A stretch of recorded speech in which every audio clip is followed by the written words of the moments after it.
What's up, guys? Sanitary 103. Hope you guys are having a good day. I just got out of work. Anyway, I wanted to share with you a very brief article, a crazy scenario.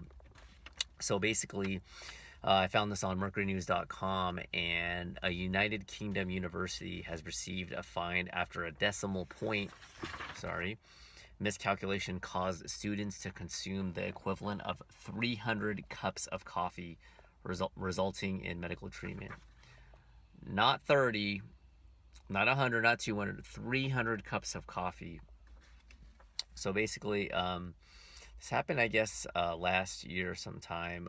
Two sports scientists at Northumbria University were admitted to intensive care for dialysis after consuming 30 grams of caffeine. 30 grams.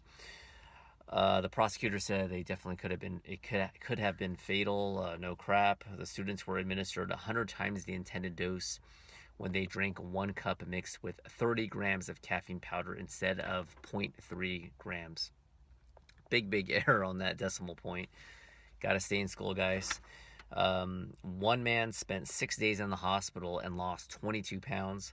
The other man was released after 2 days. Since then, they have made a full recovery, so the ending is a happy ending. Although I hope they, you know, get compensated accordingly. I honestly could not imagine. I don't think anyone can imagine having that much coffee. I don't drink coffee. Me and my wife, we don't drink any coffee. Now, that's pretty rare to have a couple that doesn't drink coffee. For me, I like the taste of it, but it just kind of upsets my stomach. That's why when I take pre-workouts, which I don't take all the time, but sometimes I have to make sure I eat something pretty solid because my stomach gets a little bit queasy, and my wife also has kind of a sensitive stomach. So we don't really drink coffee, but I have drinking coffee. I have taken pre-workouts and feeling all wired and jittery. A little bit of caffeine is actually really good for you. It can keep you laser focused, good for a workout if you're dragging your feet. But when you have too many cups of Joe, it can be definitely fatal and get you all wired up. So I was wondering, do you guys and gals drink coffee? I'm definitely in the minority, probably. If so, decaf, regular, and how many cups of Joe do you consume? The average cup of coffee, the amount of milligrams of caffeine, I think is between. I think I read like 200 to 300. I think Pete's Coffee. I don't know if you guys and gals have that where you live. But I've heard Pete's Coffee is much better than Starbucks coffee, and it's much stronger though, really strong. Get people getting those big ol' excuse me. I don't even know what it's called. I don't even go there. And having a double, espresso shot or whatever. I mean, that's just a little too much for me. So yeah, I just want to share with you that quick story. Really insane.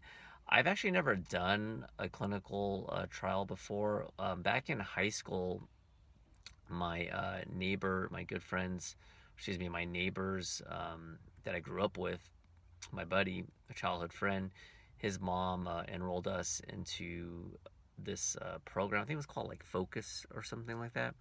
Anyway, they would call randomly and for certain studies, but you had to qualify for it, and if you did, you'd get paid for it. And that was a great opportunity as a kid. So I never got chosen. I think my neighbor got chosen once.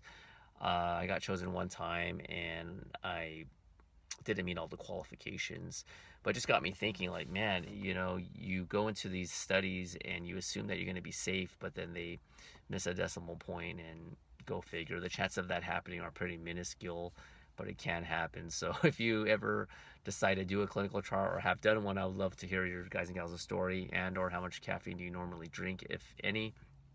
And also, if you do a clinical trial, I would just triple check to make sure whatever the trial or study is, to just kind of double check, just to say, hey, am I supposed to be, are you sure you put this much in? And hopefully you'll be safe. That's my time, guys. I'll catch you guys next time. Bye.